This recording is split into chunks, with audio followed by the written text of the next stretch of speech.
మార్చి 3వ వారంలో లగడపట్టి రాజగోపాల్ సర్వే బృందాలు చేసినట్టుగా చెప్పబడుతున్న సర్వేలో విశాఖ జిల్లా రిపోర్ట్ ఇది.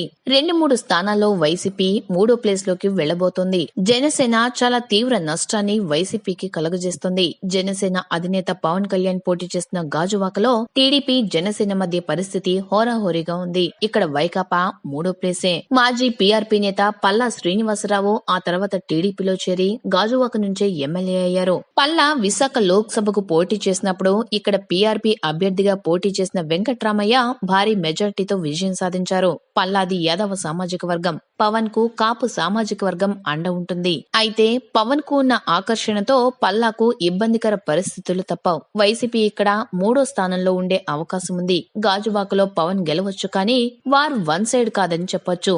తాజా అంచనాల ప్రకారం విశాఖ జిల్లాలో ఉన్న మొత్తం 15 సీట్లలో టీడీపీ 12 చోట్ల, జనసేన 1 చోట, వైసీపీ 2 చోట్ల నెగ్గే అవకాశం కనిపిస్తోందని సదరు సర్వేలో కనిపిస్తోంది. అయితే 3వ వారం తర్వాత సమీకరణాలు మారే అవకాశం లేకపోలేదని సర్వేలో స్పష్టంగా పేర్కొన్నారు.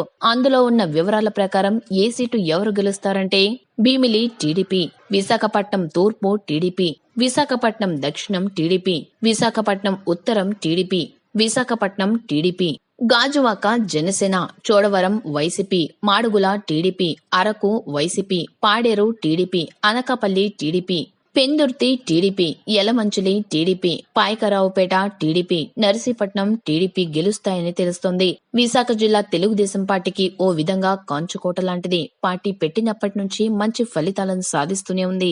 టీడీపీ గాలి వీచినప్పుడు ఏకపక్ష ఫలితాలను నమోదు చేసింది. గత ఎన్నికల్లో జిల్లాలో 15 స్థానాల్లో 11 చోట్ల విజయం సాధించారు. 1 చోట బీజేపీ అభ్యర్థికి మద్దతిచ్చి గెలిపించారు. 3 చోట్ల వైసీపీ అభ్యర్థులు గెలిచారు. ఆ మూడింటిలో ఒకటి మాడుగుల నియోజకవర్గంలో 4700 మెజార్టీ సాధించగా, మిగిలిన 2 ఎస్టీ రిజర్వ్డ్ నియోజకవర్గాలైన పాడేరు మరియు అరకు. అప్పటికీ ఇప్పటికీ వైసీపీ పరిస్థితి ఏ మాత్రం మెరుగుపడకపోగా మరింత దిగజారిందని సర్వేలో వెల్లడైంది. ఓ విధంగా జనసేన వైసీపీ సమాన బలంతో కనిపిస్తున్నాయి.